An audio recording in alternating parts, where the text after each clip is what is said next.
Buenas noches, doctor Paz. ¿Puede escucharnos? ¿Qué tal? Sí, hola, ¿me escucha? Sí, sí, doctor. ¿Qué tal? ¿Qué tal? ¿Cómo están? Buenas noches. Buenas noches, doctor. Ya le di el coanfitrión. Bueno, creo que, bueno, en primer lugar, para presentar al doctor José Luis Paz Ibarra. Él es médico cirujano especialista en endocrinología del Hospital Nacional Edgardo Rebagliati. Es también profesor asociado de la Facultad de Medicina e investigador de la Universidad Nacional Mayor de San Marcos, también director del Instituto Endocrinológico Endocare Perú y miembro de la Asociación de Diabetes del Perú, la Sociedad Peruana de Endocrino y la Sociedad Latinoamericana de Diabetes. Ah, creo, doctor, ya se puede ver su presentación, doctor. Creo que podríamos dar inicio a la presentación. Muchas gracias.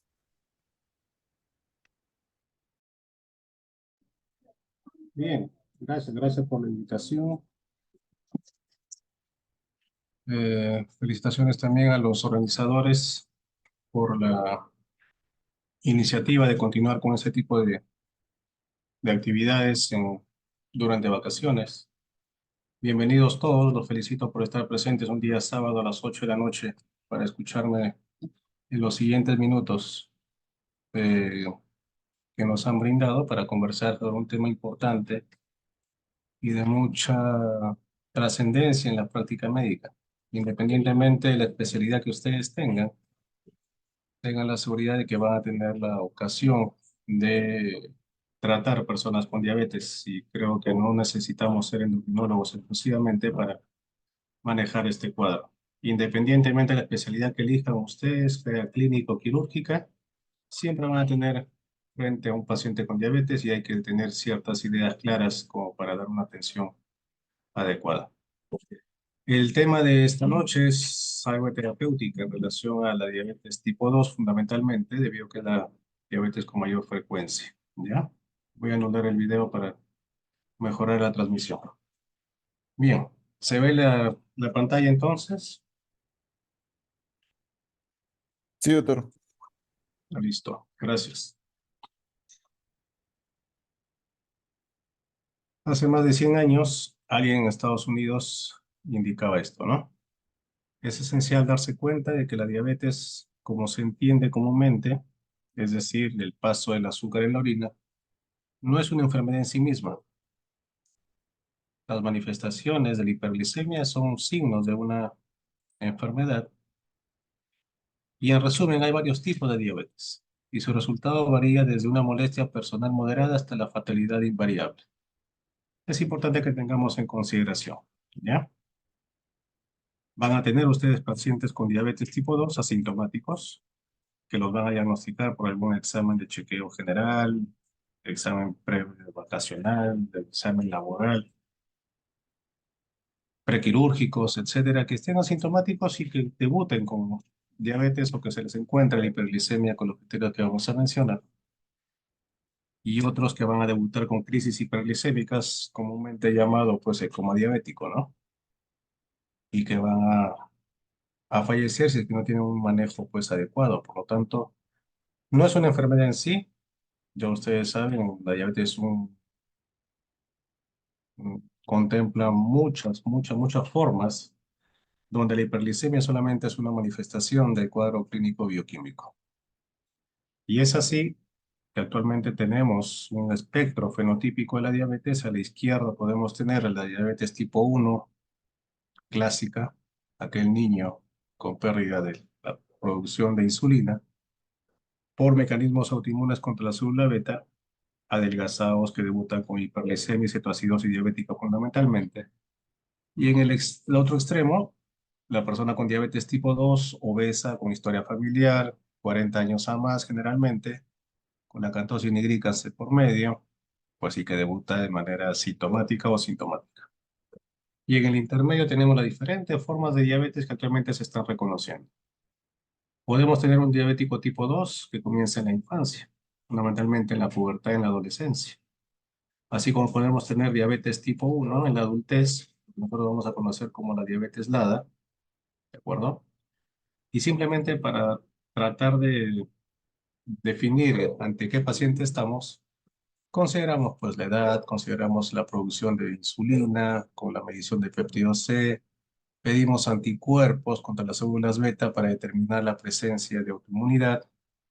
Inclusive acá tenemos a la diabetes monogénica, la diabetes MODI, donde un solo gen produce hiperglicemia, la alteración de un gen, la mutación en un gen, termina produciendo hiperglicemia y representa un 5% de todas las personas con diabetes tipo 2, hasta que a alguien se le prende el foco y plantea MODI, ¿no? Entonces vean que actualmente tenemos una gama de posibilidades ante una persona que debute con hiperglicemia, ¿de acuerdo? La importancia de la diabetes. Esto puede variar en uno o dos puntos, pero más o menos hacia 2015 en adelante se reconoce que hay un nuevo caso de diabetes cada 3 segundos, hay una muerte por diabetes cada 6 segundos y hay un miembro que se pierde cada 20 segundos, ¿de acuerdo? Y esto, como ustedes bien pueden entender o colegir, pues significa gasto, ¿no? Gasto para un sistema de salud, ¿de acuerdo? Otro punto interesante, que la mitad de personas con diabetes no saben que tiene diabetes. Y al 2015, pues la diabetes representó 5 millones de muertes a nivel mundial, ¿de acuerdo? Y se dice que en países que 3 pacientes con diabetes, 3 de 4 pacientes con diabetes viven en las regiones de bajos recursos, países en desarrollo. Y nuestro país pues está en ello, ¿de acuerdo? Entonces, esta es la importancia que amerita tratar este tipo de temas en cualquier actividad científica médica que podamos organizar. El manejo de la diabetes, y eso hay que tenerlo muy en cuenta, no solamente es cuestión de medicamentos.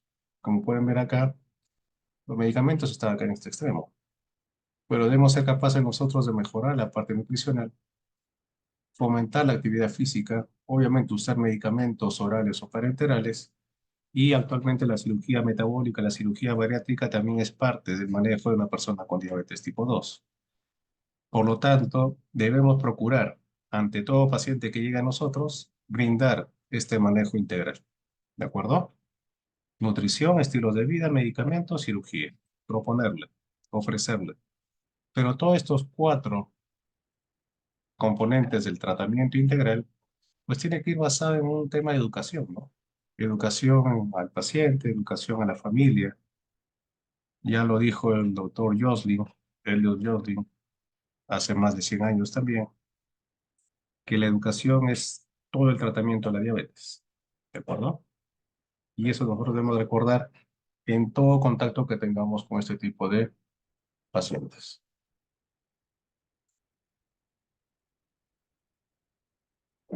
En cuanto a nutrición, nos podríamos pasar 2 días, 3 días hablando de nutrición en diabetes. Prácticamente hay tratados de diabetes. De igual manera, el tema de diabetes en medicamentos y cirugía. Pero voy a presentarles solamente algunas cosas puntuales en cuanto al manejo de cada punto que estamos conversando. ¿Ya? Una persona con diabetes tipo 2 generalmente tiene sobrepeso o obesidad. 95% de los pacientes con diabetes tipo 2 tienen sobrepeso y obesidad, por lo tanto, uno de los objetivos que nosotros tenemos en su manejo es hacerlo perder peso. Y para ello tenemos que reducir la ingesta de calorías. ¿Ya? Desde 800 calorías, 1200 calorías, hasta 2000 calorías podemos prescribir a un paciente con diabetes tipo 2. Todo va a depender del peso con el cual llegue a nosotros.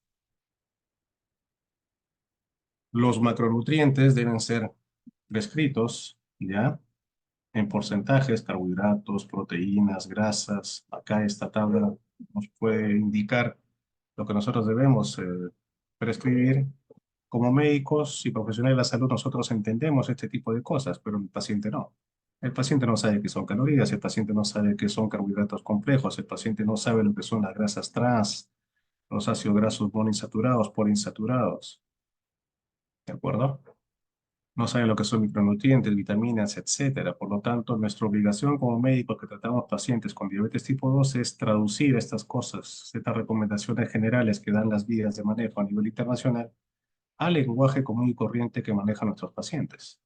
Por lo tanto, es obligación de nosotros como médicos entender esto, interiorizar esto y traducirlo en el lenguaje habitual, estén donde estén, obviamente considerando las costumbres y los hábitos de cada región, puedes indicar la- un régimen nutricional.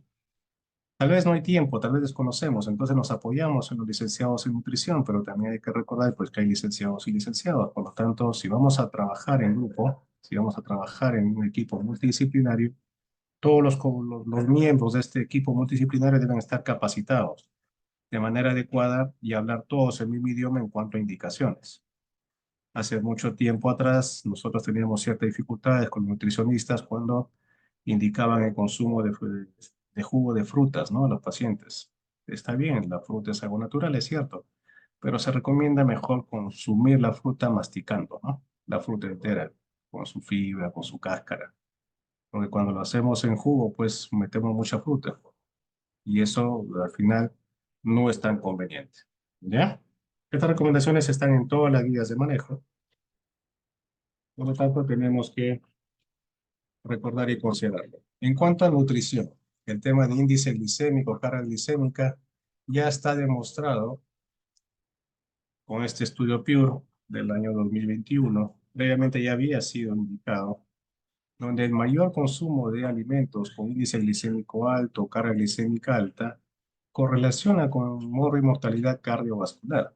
Por lo tanto, ya no hay duda que la calidad y el tipo de alimentos que nosotros prescribimos o consumimos sí tienen impacto en el desenlace de nuestros pacientes con diabetes tipo 2. ¿De acuerdo?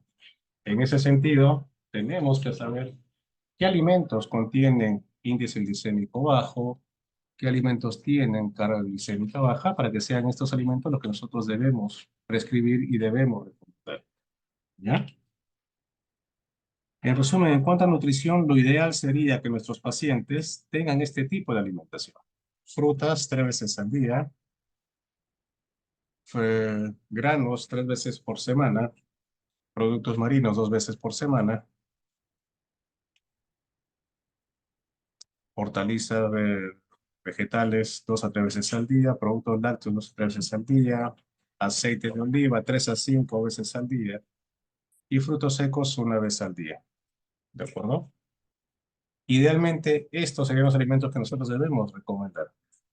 Saquémonos de la cabeza ese chip que tenemos y que a veces hemos visto o escuchado en nuestras prácticas, en nuestras rotaciones, en nuestra consulta habitual, que siempre decimos al paciente con diabetes: no comas azúcar, no comas sal, no comas frituras, no comas esto, lo otro. Y al final el paciente sale de la consulta pues bastante confundido, ¿no?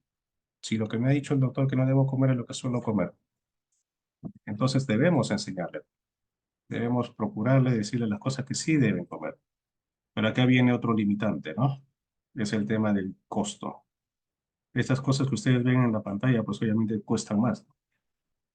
Cuando ustedes van a un supermercado, cuando ustedes van, si van a hacer las compras o acompañan a la esposa o a la mamá a hacer las compras, pues fíjense cómo es el tema de los costos, ¿no?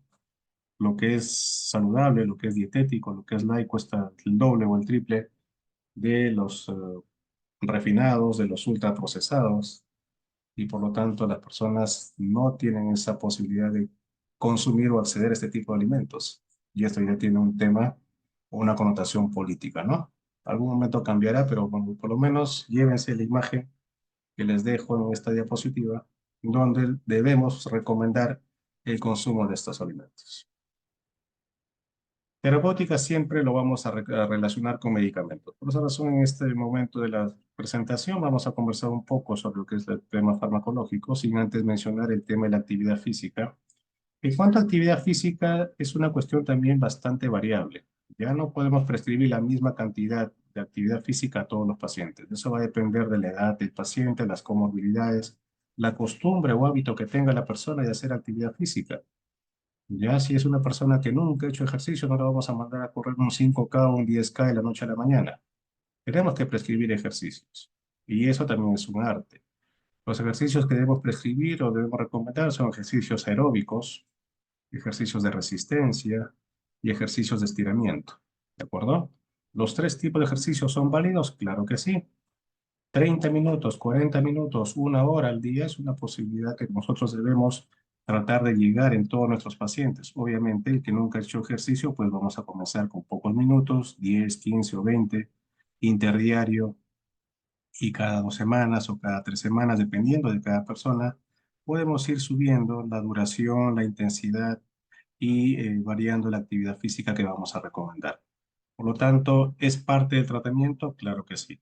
Y está actualmente reconocido que la actividad física ya se reconoce las bondades metabólicas, los mecanismos por los cuales la actividad física mejora el aspecto cardiometabólico en todas las personas y fundamentalmente en diabetes tipo 2. Por lo tanto, es parte del tratamiento junto con la nutrición y junto con el tratamiento farmacológico. ¿De acuerdo? La imagen que ven ahí son las últimas guías de manejo de los últimos recomendaciones de manejo de diabetes que todos los años publica la Asociación Americana de Diabetes. Ya está gratuito, está en internet, lo pueden buscar, descargar. El único inconveniente que está en inglés, así que vayamos a leerlo así. Eh, y sale publicado a fines de diciembre de cada año. ¿De acuerdo? Una de las cuestiones que hay que considerar en cuanto al tratamiento farmacológico es el tema de costos, ¿no? Ustedes recordarán que hay muchos tipos de medicamentos. Tenemos acá, por ejemplo, las biguanidas, para representar el tema de metformina, la sulfonilurea fundamentalmente de segunda generación, glimepirida, glipizida, liburida es la glimetlamida. Acá nos muestran la glicazida, que sí está aceptado por la OMS y lo tenemos disponible en Perú. Las glitazonas o las tiazolidinedionas, el único representante pioglitazona tenemos en nuestro medio. Los inhibidores del alfa-glucosidasa tipo acarbosa, militol ya no están disponibles. Las glinidas tampoco están disponibles en nuestro medio. Inhibidores de PP4, que es la enzima que degrada GLP-1, ustedes recordarán eso por farmacología. Todas están disponibles en Perú. Los inhibidores del SGLT2, estos medicamentos casi nuevos que ya están disponibles también en nuestro medio. Los agonistas de receptor de GLP-1, los agonistas duales todavía no llegan a nuestro medio, secuestrantes de ácidos biliares, agonistas de dopamina y los moléculas semejantes a amilina. Fíjense que es una gran variedad de medicamentos que actualmente se tienen disponible a nivel mundial, algunos disponibles en nuestro medio, y que han demostrado ser eficaces en el manejo de la hiperglicemia. ¿Ya? Esta tabla me parece interesante porque acá nos muestran el costo que implica utilizar estos medicamentos, ya sea mensual o por dosis diaria que requiere nuestro paciente. ¿Ya? Que son cuestiones a considerar en nuestros pacientes. ¿Son eficaces? Claro que sí, pero no todos los medicamentos funcionan igual eh, en todos los pacientes. Y desde el punto de vista de medicamentos disponibles para diabetes, también está la insulina. El paciente con diabetes tipo 2 va a requerir insulina en cualquier momento de su enfermedad, en cualquier momento de su vida. Si al debut o cuando están bien tratados, si se viene una intercurrencia, ya sea un infarto, una cirugía, una infección urinaria, neumonía que amerite hospitalización, un ACV, una pancreatitis, etcétera, cualquier cosa que a ustedes se les ocurra que pueda presentar una persona con diabetes o cualquier otra persona, pues va a requerir en ese momento insulina. Y conforme pase el tiempo, y ustedes recordarán la historia natural de la diabetes tipo 2, la pérdida de las células beta es una cuestión progresiva en el tiempo y por lo tanto llega un momento en la vida de la persona con diabetes tipo 2 que ya no produce insulina y por lo tanto requiere usar insulina inicialmente basal y posteriormente los dos tipos de insulina, tanto los basales como los preprandiales. Y aquí en esta tabla se muestra justamente las insulinas de acción ultra rápida, las insulinas de acción rápida, que es la famosa cristalina o regular, la insulina NPH, que es la famosa lechosa o blanca que ustedes pueden ver. Están los análogos de insulina de acción larga, como la argina, por ejemplo, disponible en nuestro medio, de Temir, del UDEC también disponible en nuestro medio. Están las premezclas que combinan las insulinas basales con las preprandiales y las combinaciones también actualmente disponibles de una insulina basal con un agonista del receptor de GLP-1. ¿De acuerdo? Y acá también, como mencionábamos con las pastillas, viene el tema de los costos. Fíjense la diferencia que existe entre usar una insulina NPH con una combinación de análogo de insulina combinado con un agonista de GLP-1, ¿no? Entonces, una cuestión bastante interesante, la gran cantidad de medicamentos disponibles en todas las formas habidas y por haber para el manejo de la diabetes en los pacientes que vamos a tratar. Y como siempre les comentamos y les recomendamos a los alumnos, ¿no? Yo antes de prescribir debo conocer la, el mecanismo de acción de los medicamentos que voy a prescribir. Y esto no solamente en diabetes, sino en cualquier patología que usted va a prescribir. Yo tengo que saber al revés y al derecho las características del medicamento que estoy prescribiendo, cómo actúa, dónde actúa, cuál es la dosis, cómo se toma, qué voy a encontrar, qué voy a lograr con el uso de tal medicamento y los eventos adversos que puedan ocurrir. Y estas cosas le tengo que comunicar al paciente de manera adecuada. No solamente es cuestión de decir, tómate tu glibenclamida mañana, tarde y noche y nos vemos en 3 o 4 meses. No es así la atención. Vamos a procurar explicarle, darle toda la información al paciente, explicar los riesgos, los eventos adversos que pueda desarrollar para evitar problemas, ¿de acuerdo? Pero en esta tabla que aparece, las guías de manejo de la ADA, eh, año 2022, 23, 24, les comentaba al principio, lo publican todos los años. Es un punto interesante en cuanto a los medicamentos disponibles y los 3 puntos a considerar para su prescripción. ¿Es eficaz para bajar la glucosa? ¿Tiene mucho potencial para producir hipoglicemia? ¿Y tiene un impacto positivo o negativo en el peso? ¿Ya? Y de acuerdo a ello, cada tipo o familia de medicamentos, pues puede tener una característica beneficiosa, una característica no tan buena para el paciente. Entonces, estos son los 3 puntos que yo tengo que considerar para prescribir en mi paciente con diabetes tipo 2 el mejor medicamento que pueda ayudarlo a controlar su enfermedad. Y actualmente ya no nos llevamos solamente por el tema de su eficacia para controlar la hiperglicemia, sino vemos su impacto en los desenlaces cardiovasculares, llámese eventos cardiovasculares mayores o falla cardíaca, y los desenlaces renales, progresión, enfermedad diabética crónica y las consideraciones de ajuste de la dosis cuando la insuficiencia renal o la enfermedad renal crónica está presente. ¿Ya? Entonces, fíjense, para poder prescribir y saber por qué prescribo un medicamento, no me voy a dejar llevar por lo que me dice el visitador médico, ¿no? Sino es por lo que yo sé de mi medicamento, qué características tiene sobre el control de glucosa, cuál es el impacto en los enlaces cardiorrenales, la vía de administración y el tema de costos, ¿de acuerdo? Y obviamente los eventos adversos que puedan desencadenar. Muy bien, es un tema de farmacología y terapéutica. Y esta es una gráfica que siempre suelo presentar en relación a la hiperglicemia, cuáles las causas de hiperglicemia, ¿no? Y la fisiopatología de la diabetes tipo 2 es tan compleja, es tan multifactorial, no es solamente un factor que lleva hiperglicemia, sino son varios los factores y de igual manera los diferentes medicamentos que hemos mencionado pueden actuar de mayor o menor medida en algunos de estos mecanismos fisiopatológicos. Y acá tenemos metido pues al hígado, ¿no? Por ejemplo, mayor producción hepática de glucosa. ¿Quiénes controlan ello? Pues glitazonas, metformina, DPP4, agonista de receptores GLP-1. A nivel de neurotransmisores, ya hemos mencionado la deficiencia de dopamina, una mayor absorción tubular de glucosa, por lo tanto bloqueamos esos cotransportadores con estos medicamentos, una alteración a nivel del adipocito, eh, que por la resistencia a la insulina está alterado, y esto lo puede corregir muy bien una glitazona, la resistencia a la insulina a nivel del músculo, en la disminución del efecto incretina, que es esas hormonas que se producen a nivel intestinal, fundamentalmente GLP-1 y el GIP, una mayor absorción intestinal de glucosa, una alteración en la homeostasis de los ácidos biliares, una alteración de la microbiota, una disfunción de la barrera intestinal, también son mecanismos que conllevan a hiperglicemia, mayor secreción de glucagón, menor secreción de insulina, y estos mecanismos fisiopatológicos que son de algunas poblaciones solamente, como la deficiencia de testosterona, la deficiencia de vitamina D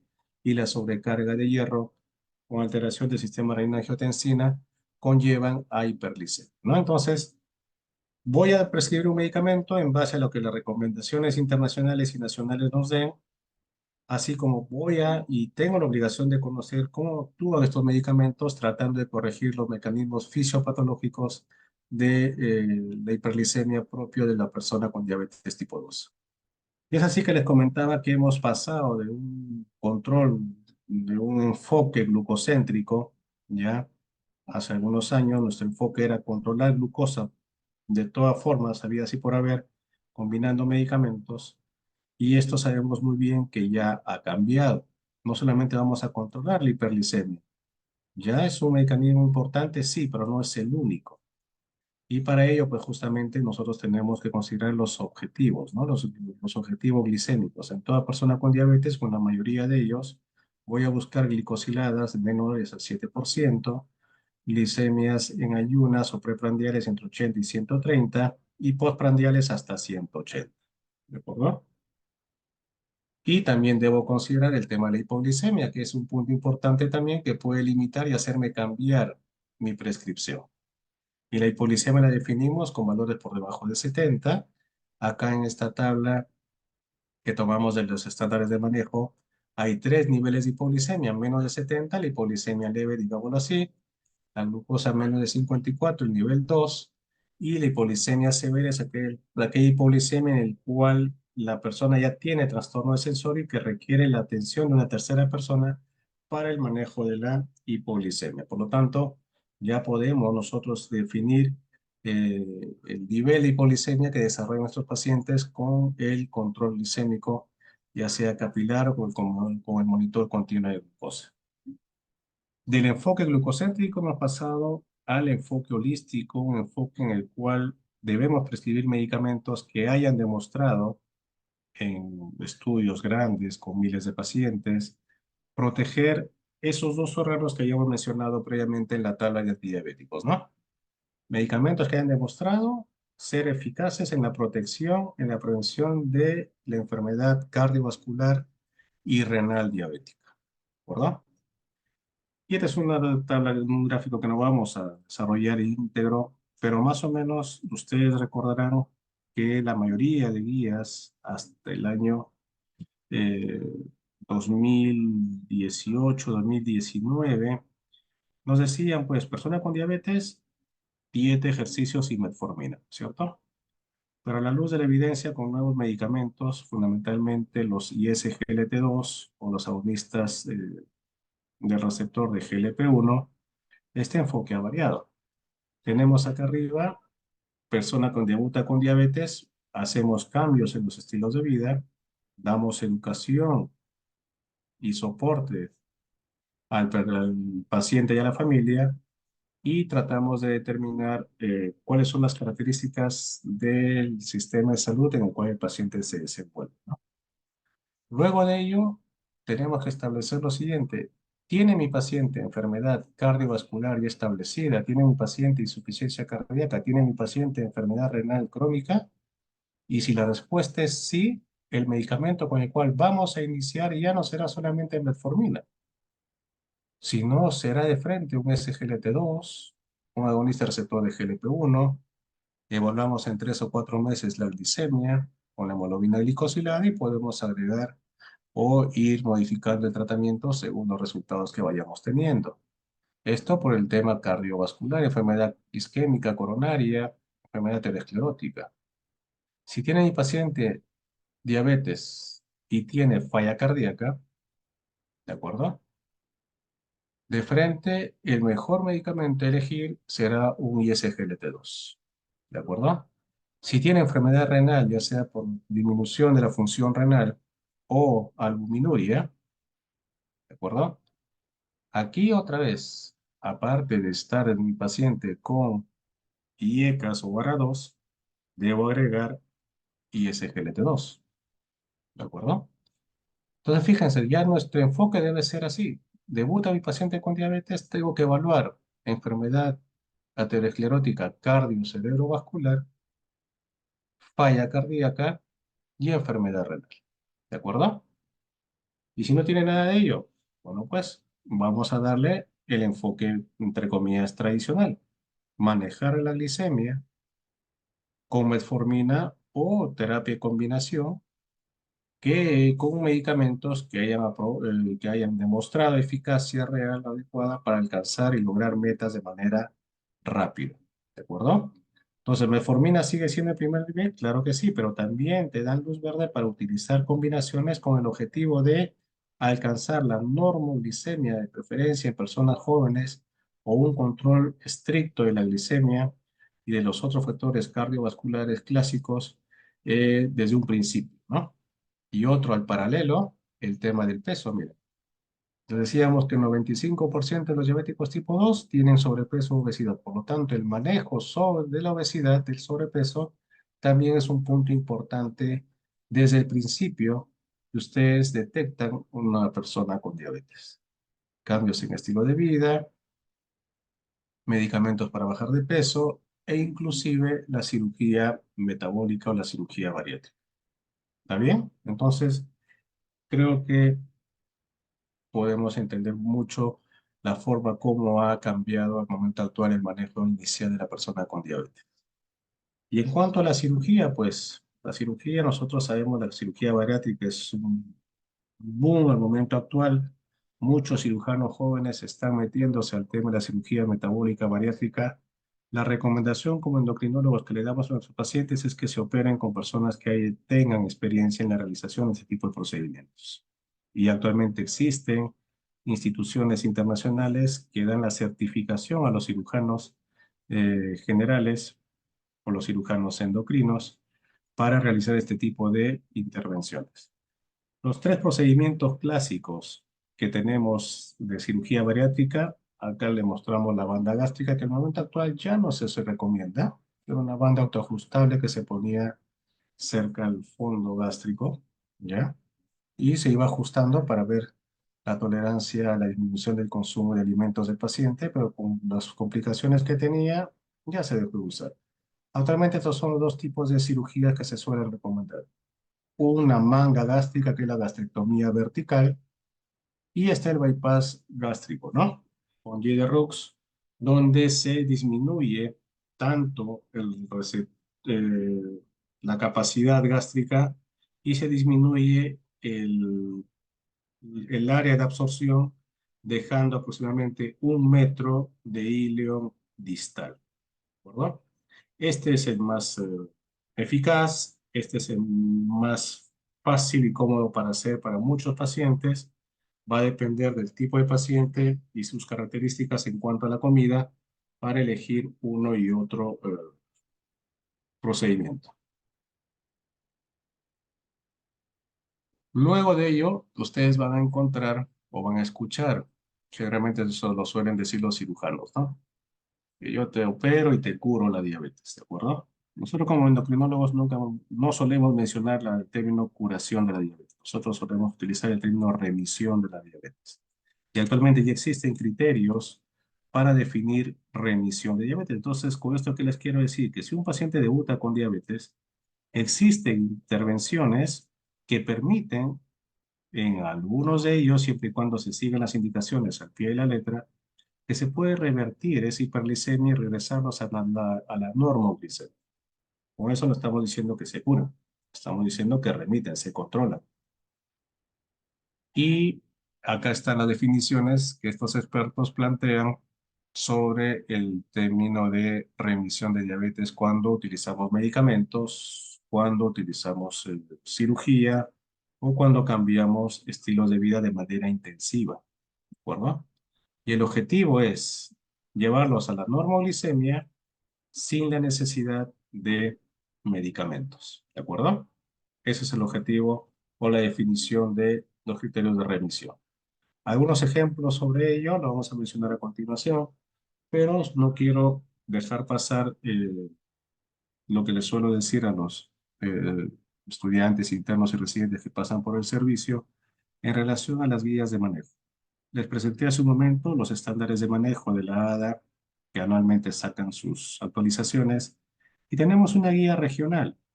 que es la guía de ALAD, la Asociación Latinoamericana de Diabetes. Es una guía, es cierto, publicada hace ya algunos años, 2019, va a cumplir 5 años, probablemente estén trabajando la versión actual en base a la evidencia que se tiene disponible desde entonces hasta la fecha, pero la guía del 2019 está bastante práctica, ¿de acuerdo? Y es lo que, por lo menos a los médicos generales de primer nivel de atención, recomendamos su lectura y su aplicación porque se condice mucho con las guías internacionales, pero están un poco más aterrizadas a la realidad regional, ¿de acuerdo?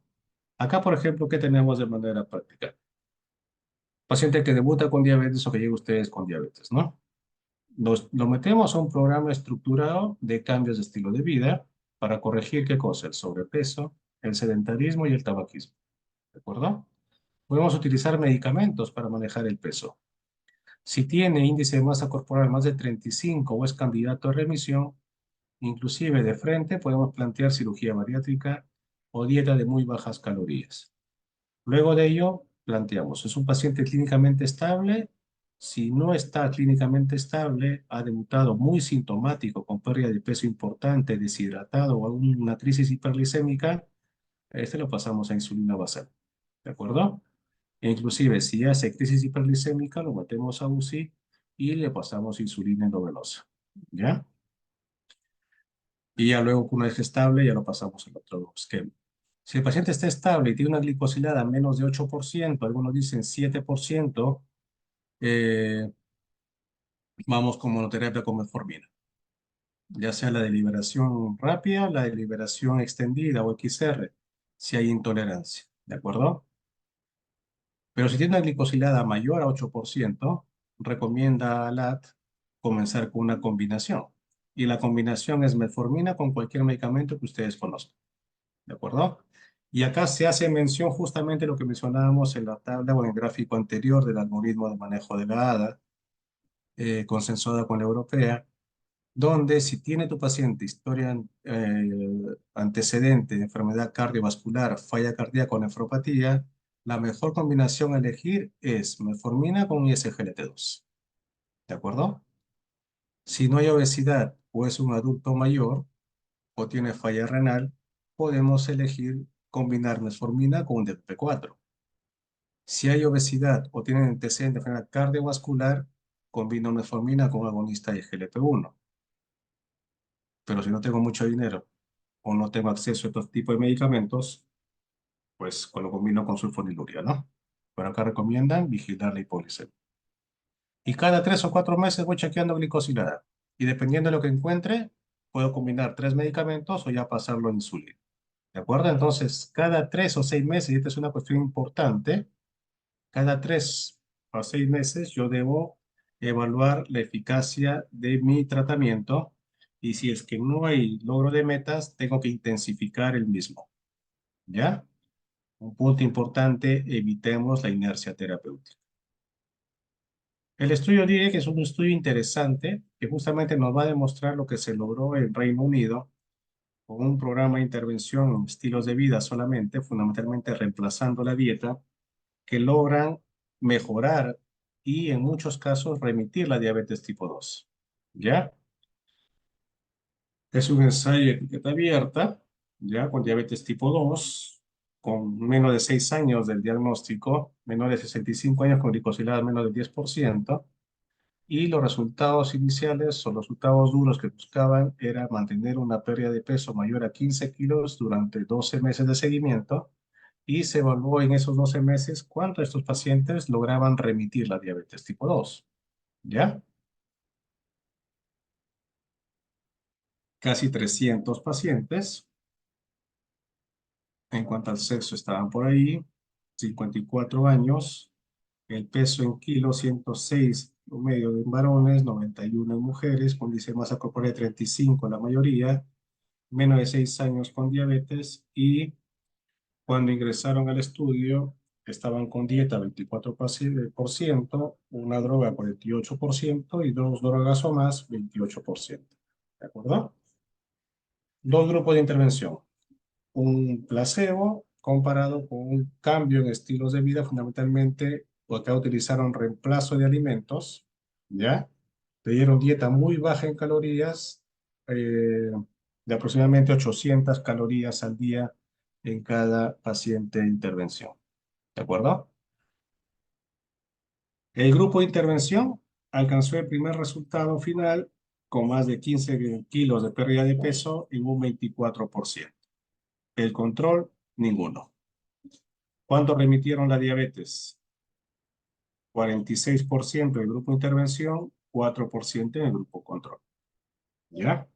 ¿Cuál fue la intervención? Otra vez les digo, cambiaron o reemplazaron la alimentación por fórmulas específicas que le daban una cantidad de 800 calorías al día. ¿De acuerdo? Y acá tenemos la tabla. La remisión dentro de los 12 meses de la pérdida de peso en la población general. ¿Qué se muestra acá? Que mientras más peso perdía los pacientes, mayor era la chance de remisión de la diabetes tipo 2. ¿De acuerdo? Los que pierden de 0 a 5 kilos, los que pierden de 5 a 10 kilos, los que pierden de 10 a 15 kilos, los que pierden más de 15 kilos durante 12 meses de seguimiento, obviamente los que perdieron más de 15 kilos, hasta 86% remitieron la diabetes. Si sumamos de 10 kilos o más, el 73% entraron a remisión. Interesante. Y este es otro estudio, interesante enfoque en vida real, ¿ya? Del doctor Osama Hamdi. El anterior fue en el Reino Unido. Osama Hamdi trabaja en el Instituto Joslin de Estados Unidos, por la Universidad de Harvard. Y acá hay una cuestión que les he mencionado previamente. El manejo de una persona con diabetes tipo 2 está asociado al manejo del peso, ¿de acuerdo? Y acá interviene el médico que prescribe, el nutricionista o dietista registrado, un psicólogo, un terapista conductual y un experto en ejercicio. Si en 6 meses de la intervención multidisciplinaria mi paciente no pierde más del 10% del peso basal, lo pasan a cirugía. Así de frente es. Osama Hamdi estableció este programa White Weight, de un programa de 12 semanas para el control de peso en los pacientes con diabetes, tanto tipo 1 como tipo 2, que incluye este programa medicamentos que mejoran la hiperglicemia, es cierto, pero que también inducen pérdida de peso, una dieta estructurada con comida y sustitutos de comida, en base a la guía de nutrición que ellos manejan, sesiones semanales de aprendizaje, la educación que les comentábamos, y el plan de ejercicio individualizado, ¿no? Comenzaban con ejercicios de 20 a 30 minutos interdiario y posteriormente llegaban hasta una duración de 45 a 60 minutos todos los días de preferencia. Y acá dividió este grupo de intervención en dos grupos, interesante. El grupo A, aquellos que perdieron peso, ¿ya? Pero que no mantuvieron esa pérdida de peso de 7% más durante el seguimiento. Y el grupo B, aquellos que perdieron peso y que sí mantuvieron esa pérdida mayor al 7% del peso basal durante todo el seguimiento. A los 5 años, esto lo presentó en la reunión de la ADA el año 2015, a los 5 años, todos los participantes cuando terminaron el estudio habían perdido 10 kilos en promedio. Y a los 5 años de seguimiento, todo el grupo tenía una pérdida de peso promedio de 7 kilos. Vayamos a ver el análisis por grupos. El grupo A es aquel que perdió, pero que en el seguimiento recuperó y no llegó a más del 7% de pérdida de peso. Perdieron 3,8 kilos, mientras que el grupo B mantuvo una pérdida de 10,5 kilos de peso. Y en cuanto a glicosilada, grupo A y B, al inicio, pues al final de la intervención, son similares, ¿no? Pero vean, el grupo A, aquellos que pierden peso pero luego recuperan, la glicosilada va subiendo en el tiempo, mientras que en el grupo B, la glicosilada se suele mantener o sube también, pero en menor medida que en el grupo A. Por lo tanto, así como el grupo Direct nos mencionó, el que pierde más peso logra controlar mejor su diabetes. Lo mismo con este programa multidisciplinario, donde no solamente se ve la parte nutricional, sino farmacológica, actividad física y motivacional junto con la nutrición. Y a 10 años, pues lo presentó también en 2020. Fíjense, todo su corte tiene una pérdida de peso en 10 años de cerca del 7%. El grupo A, 4% de pérdida de peso basal y el grupo B, cerca del 9 a 10% del peso basal. Ustedes probablemente han escuchado o han tenido charlas de obesidad y obviamente ninguno puede decirme que hay medicamentos a 10 años de seguimiento que me aseguren estas pérdidas de peso importantes y sostenidas, que es justamente el objetivo del manejo en estos casos. De nada sirve hacerlos perder peso bruscamente para que luego de un año recupere el peso. El tema es perder peso y procurar mantenerlo en el tiempo. Y Osama Hamdi con ese programa multidisciplinario logra este propósito. ¿De acuerdo? Diabetes tipo 2 no solamente es hiperglicemia. Diabetes tipo 2 es enfermedad cardiovascular. Por lo tanto, todas las guías de manejo a nivel mundial y a nivel regional nos recomiendan esto. Tienes una persona con diabetes tipo 2, no lo vas a curar, ¿de acuerdo? Pero sí debes ser capaz de controlar la glucosa y el resto de factores de riesgo cardiovasculares clásicos para mantener una calidad de vida óptima, para mejorar sobrevida y para evitar las complicaciones. Por lo tanto, colegas, cuando tengo paciente con diabetes tipo 2, controlemos glicemia, manejemos hipertensión, manejemos dislipidemia, dejemos de fumar, bajemos de peso y utilicemos medicamentos que han demostrado de manera eficaz en diferentes situaciones mejorar los desenlaces cardiovasculares y renales. ¿De acuerdo?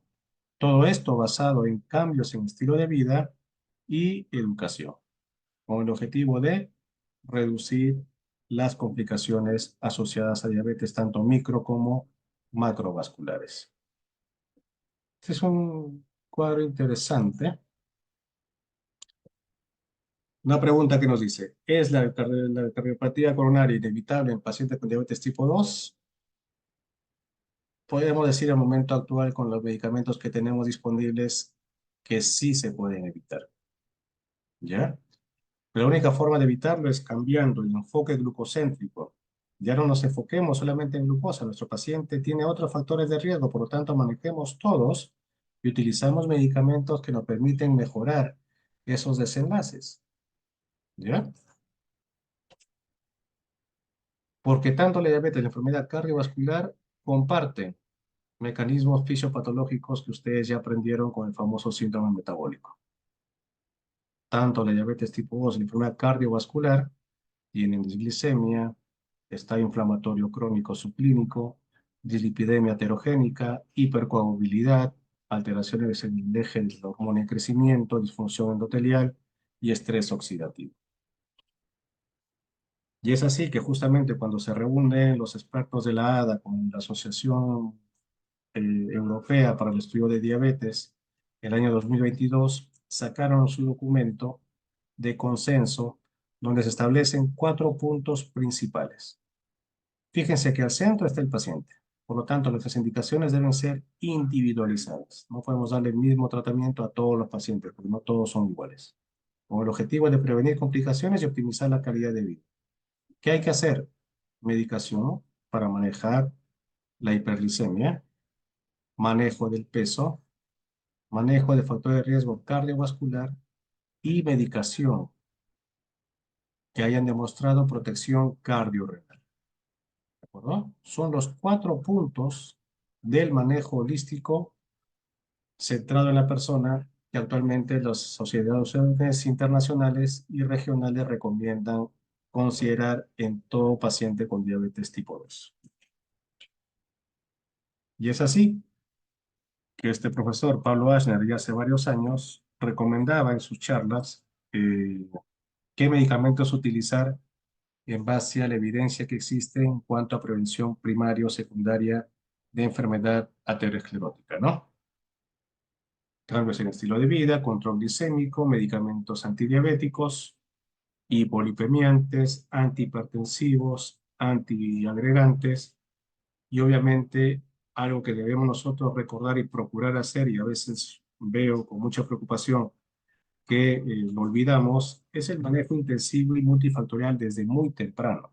Esto significa, detectas a tu paciente con diabetes tipo 2, no solamente te enfoques en la glucosa, mejora lípidos, mejora hipertensión, elimina factores de riesgo modificables de enfermedad cardiovascular, baja el peso, con la intención de prevenir de manera primaria la enfermedad aterosclerótica que pueda presentar en un futuro. ¿No? En la guía de ALAT recordarán que resaltamos mucho la palabra de inercia. Hace algunos años se reunieron en Estados Unidos un grupo de expertos y mandaron un cuestionario, ¿no? Y les preguntaban cómo mejorar el tema de inercia. Hicieron una lluvia de ideas y lo que ven en más grande, pues es lo que tuvo mayor cantidad de votos, ¿no? Y lo que se ve acá es educación, tiempo y acceso, ¿de acuerdo? Educación, tiempo y acceso son tres de todas las ideas que llovieron ese día, pues podemos colegir de que con estos tres aspectos podemos de alguna forma mejorar el tema de la inercia terapéutica por parte del paciente, del médico y del sistema de salud en el cual nos desarrollamos. Para terminar, solamente quiero recordar en manera de homenaje al doctor Manuel García de los Ríos, diabetólogo reconocido español, que siempre decía, ¿no? Las guías son eso, son guías, pero cada paciente es único. El arte del médico es fundamental, pero la paciencia y el cariño lo son más. Con este dicho de don Manuel García de los Ríos, yo les agradezco la atención prestada y si tuvieran una pregunta, un comentario que haya salido, con mucho gusto tenemos algunos minutos para responder. Muchas gracias por su atención.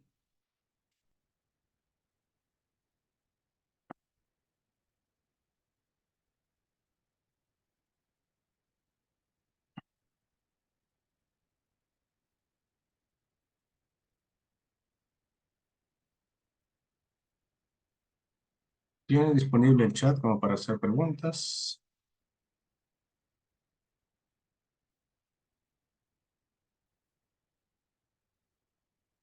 ¿Alguna pregunta? ¿Comentario? Sí, doctor. Quería leerle una pregunta dejado en el chat que mencionan, en el caso de pérdida de masa muscular, ¿qué suplementos se pueden usar en los pacientes?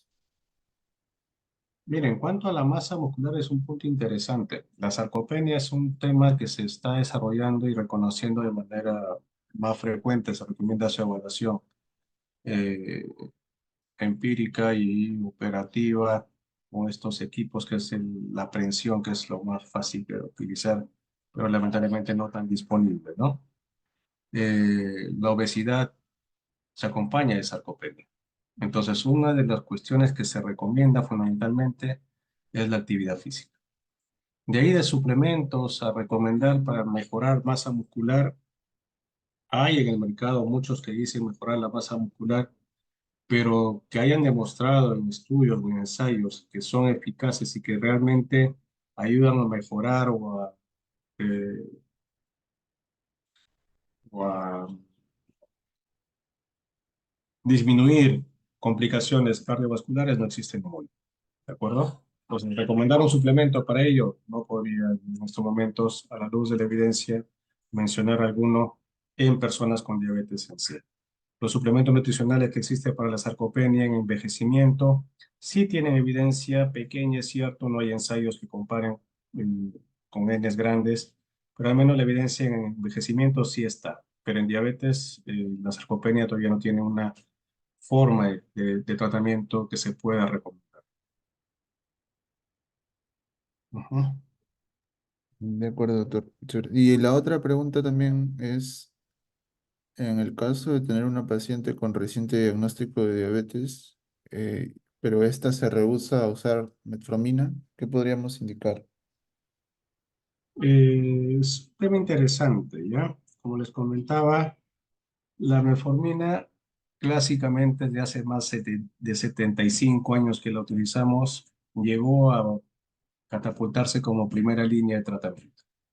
Y en la gran mayoría de centros públicos es lo que tenemos disponible, entonces solemos indicarlo. ¿Cuándo no utilizarlo? Cuando existe o está demostrada la intolerancia, ¿no? Y la intolerancia gastrointestinal es muy frecuente en personas con diabetes que debutan y que inician el tratamiento. Las molestias gastrointestinales pueden ser tan severas, diarrea, embotamiento, flatulencia, dolor abdominal, que obviamente el paciente una vez que lo desarrolla ya no quiere saber nada de metformina. ¿Cómo se puede mejorar ello? Teóricamente, comenzando con dosis bajas de metformina. No hay que desesperarse al respecto. No hay que desesperarse al respecto de dar dosis plena, de dar dosis plena. eh, metformina, que entre comillas es mayor a 1500 miligramos o 1700 miligramos al día, ¿no? Esa es la dosis, entre comillas, mínima terapéutica que podemos tener con metformina. Existen presentaciones de liberación lenta o liberación extendida justamente para esos casos que no toleran la liberación inmediata. Pero si el paciente no quiere utilizar, las guías te recomiendan utilizar cualquier otro antidiabético oral que tengas disponible con los bemoles que ya hemos mencionado, ¿no? Si tu paciente tiene enfermedad cardiovascular establecida, puedes usar metformina y si no quieres usar, puedes prescribir ISGLT2. Está dapaglifosina, empaglifosina o canaglifosina. Eh, si es un adulto mayor, DPP4, ¿no? Si debuta con diabetes en la adultez eh, o en la ancianidad. Si no hay mucho dinero, puedes dejarle sulfonilureas. Eso es una cuestión a considerar. Dosis pequeñas de glibenclamida, glimepirida, uricacida, y como ya vamos viendo, y obviamente hay que recordar el tema de la hipoglicemia que está siempre en riesgo. Glitazonas tenemos en el mercado, es escaso, es cierto, pero lo tenemos en algunas personas jóvenes con síndrome metabólico marcado que no toleran metformina y ese pioglitazona es una opción interesante que mejora mucho el tema de la glucosa y síndrome metabólico. Y si debuta muy alto, pues como les comentábamos en una de de las diapositivas, insulina es de elección. ¿De acuerdo? Entonces, cualquier medicamento, si no tolera metformina, pero obviamente recordando los mecanismos de acción y los riesgos y los efectos que va a tener el medicamento que van a elegir. Ahí les he compartido al chat los tres documentos que les comenté. Está la guía de la, los estándares de manejo de la ADA y el consenso americano europeo de diabetes del 2022. ¿De acuerdo? Sí. Doctor, menciona también, ¿la metformina genérica se debe tomar antes o después de los alimentos? Interesante la pregunta. Generalmente se suele recomendar después de los alimentos, después de las comidas. Y otra vez les comento, comiencen con dosis bajas. Hay presentación de metformina de 500, 750, 850 y de 1000. Por lo tanto, la recomendación es comenzar con dosis de 500 una vez al día, cada semana o 2 semanas ir aumentando, 500, 500, 750, 750 dos veces al día, 850 dos veces al día o 3 veces al día, e ir viendo cómo va controlando, pero el tema es evitar justamente esos efectos adversos gastrointestinales que algunos pueden tener y justamente son más frecuentes con la liberación inmediata y mucho más frecuentes con la metformina genética, como pregunta el compañero, ¿no? Entonces, se suele dar después de los alimentos, con el estómago lleno.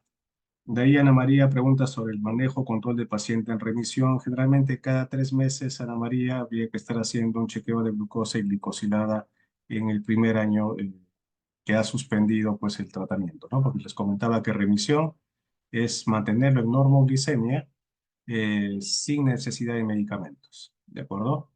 Y obviamente para que se mantenga en remisión eh, es evitar justamente que regrese a lo normal, ¿no? La normalidad que llevó a este paciente a diabetes es la normalidad pues que debemos evitar. Por lo tanto, se recomienda que si un paciente llega a remisión, debe mantener la dieta, debe mantener los ejercicios, debe tener estilos de vida saludables de manera diaria, estar motivado, estar tranquilo, bajo de estrés, dormir a sus horas. Los estresores psicosociales son una cuestión bastante frecuente que algunos pacientes llevan a mal control. Por lo tanto, manejar esos aspectos, Ana María, y hacer un control trimestral de glucosa y glicosilada, a ver cómo se comporta ello, ¿no? Si en un año está todo normal, podemos espaciar los controles cada 6 meses y posteriormente, si se mantiene igual, una vez al año se recomienda. La posibilidad de que regrese la diabetes siempre está presente. Por esa razón, se le recomienda a estos pacientes en los cuales uno define remisión, mantenerlos seguidos y siempre reforzando o recalcando esos cambios en los estilos de vida.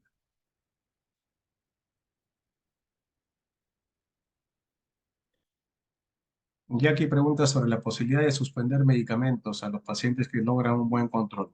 Interesante la pregunta. Podríamos entrar al tema de la reducción si es que llegas a lograr valores de normoglicemia tanto con glicemia en ayunas como glicosilada, Jackie. Pero lo que solemos nosotros hacer generalmente en los pacientes que tienen un buen control es mantenerlo con la medicación. Es mantenerlo con la medicación. No solemos suspender la medicación en los que logran un buen control. Se puede bajarse un poco, se puede desescalar la intensidad de los medicamentos, pero no solemos suspender eh, medicamentos. Por ejemplo, si tú logras un buen control con una combinación de pastillas, puedes desescalar a una monoterapia, por ejemplo, pero lograr a suspender no es lo recomendable. ¿Ok? Sí debes mantener dieta, ejercicios, estado anímico adecuado eh, y la dosis mínima efectiva del tratamiento farmacológico.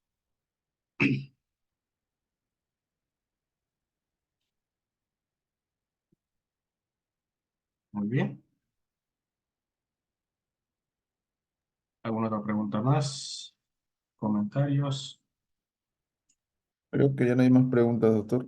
Con esto creo que podríamos dar finalizado a la ponencia del día de hoy. Agradecerle a usted por el tiempo brindado y bueno, creo que el tema es un tema interesante, ¿no? El tema de la diabetes y bueno, agradecerle por su tiempo, doctor, y bueno, en cuanto al certificado ya le haremos llegar vía correo o vía WhatsApp. Muchas gracias, doctor, por la ponencia. A ustedes, muchas gracias. Nuevamente los felicito por estar presentes en esta noche y por estar siempre informándose y actualizándose en temas que son de mucha importancia y frecuencia en nuestro medio. Gracias a ustedes por la invitación y hasta una nueva oportunidad. Buenas noches. Buenas noches, doctor.